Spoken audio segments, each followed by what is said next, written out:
Hello, I'm Madison Shine, Maddie Shine, Maddie. I said it the first time, but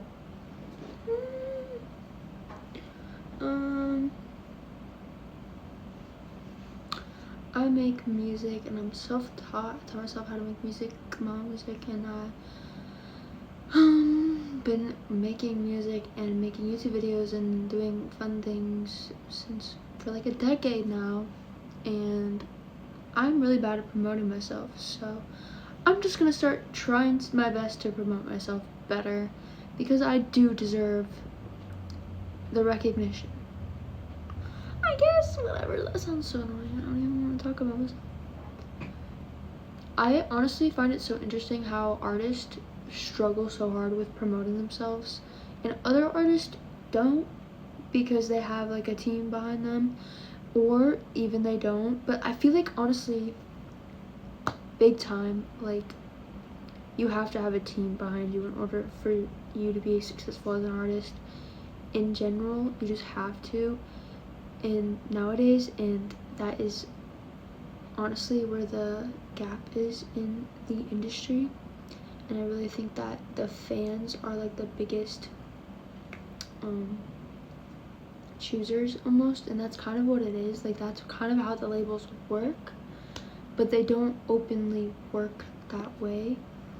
I kind of think it would be cool if there was a label that openly worked that way and kind of made it more organically the fans funded the artist and like helped the artist grow and watch them grow, and like they chose like ideals, and like it's like the artist is the label and then the fans is the artist, if that makes sense.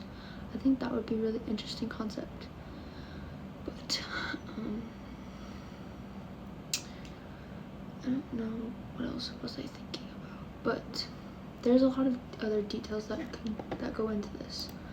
I'm gonna have to make a document about it because it's a lot, but I'm just gonna pause there real quick.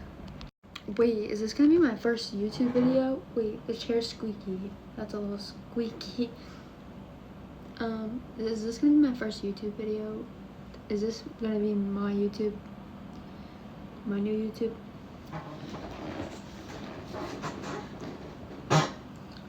Maddie Shine feet squeaky chair.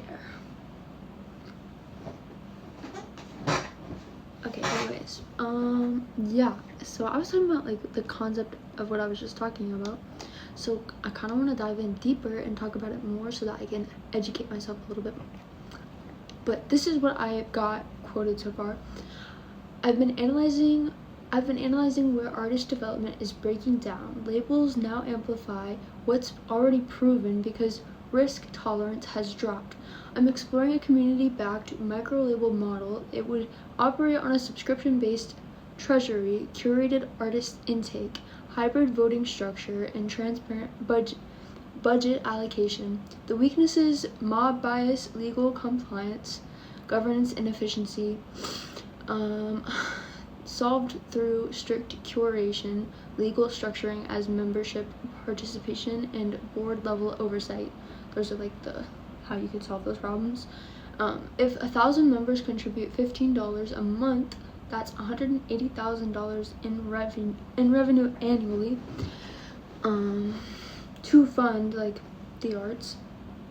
That fund structured quarterly releases with controlled risk exposure. Revenue from streaming and catalog replenishes the treasury. It's not democracy, it's structured participation. It's not democracy, it's structured participation. But yeah, that's what I have so far with like the whole ideal of just the pitch of my idea. It's kind of a lot of big words that I don't even, like, my little brain is like, oh, okay, yeah, but it makes sense though. It's really cool. I actually really like this idea, and I'm kind of curious if like other people would be down to do it. Like, I don't know. So then I got this idea. I'm like full of ideas all the time. Like, I try to decode the matrix. So like always on my shit, bro. But anyways, I got this idea after I wrote that. Is my dad plays poker, and he's been playing poker all his life, and like I've grown up watching him play poker and shit like that, and I've always like loved the idea of poker and how life is literally poker. So I was like, what if we incorporate poker into this concept? I'm cooking right now. Okay, poker into this concept. That's what I was talking about. I really love this idea. Hang on, maybe I should, hang on. I said, I mean, if we set it up like a poker table in a poker game, there isn't much to complain about.